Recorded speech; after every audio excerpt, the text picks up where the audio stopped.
we want to welcome each and every one of you to the 2016 Creating a Climate for Change Conference. These are some great times that we're in to really capitalize on some opportunities. Environmental justice is a meaningful involvement in the fair treatment through regulation, through participation, all those dynamics. You have a right to sit at the table and demand your voice be heard. We had people from Seattle, Washington. We had people from Oakland, California. We had people from New York, Washington, D.C., Virginia, North Carolina, South Carolina, Mississippi, Alabama, Florida. And they didn't come here for form and fashion. They came here to work. I want to share a quote with you. If you've come here to help me, you're wasting your time. But if you've come because your liberation is bound up in mine, then let us work together. Pentagon report on climate change 2003, where they were saying that climate change is a greater threat to national security than terrorism. Used to be a threat multiplier, now it's a catalyst for war. We've seen incredible growth in solar in the last 8 months, but a lot of people still haven't seen it on one of their neighbors' homes. They don't understand it, and then all of a sudden they're like, wait a minute, what's the catch? This is too good to be true. This is amazing.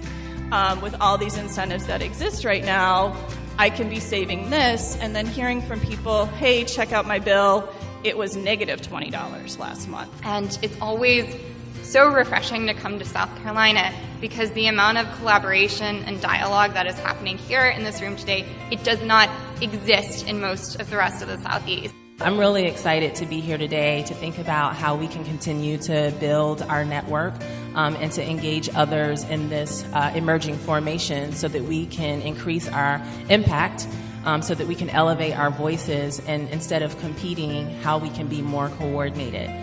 The beauty is here in South Carolina, I am so happy that you guys are being transformational in the way that you are doing work through collaboration and making sure that you're also honoring the voice of communities. And also addressing the economic opportunities, you understand, for the community to deal with the very serious issues that have been generational issues getting there, and clearly there'll be generational issues getting out of it. But how do you bring communities, you empower them, they're at the table, we're all rolling up our sleeves, and we're coming up with solutions together. So that we can come up with a viable strategic plan that will be beneficial to South Carolina and hopefully a model and a game changer for other communities throughout the Southeast. It's important to recognize that immediate money is really not the issue. It's long-term issues, because this is a long-term haul.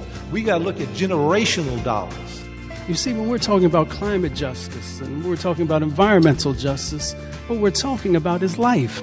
Because we talk about justice in our country, but we have to make sure that justice is alive and not just words on a piece of paper. I think that the South is a place that we should be starting the battle, not the place that we should go last, because it's the easiest to start in the North. A change is about to come.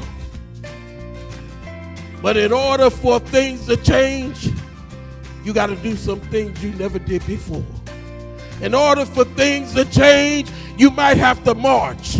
In order for things to change, you might have to speak truth to power at City Hall or at the State House or Washington, D.C.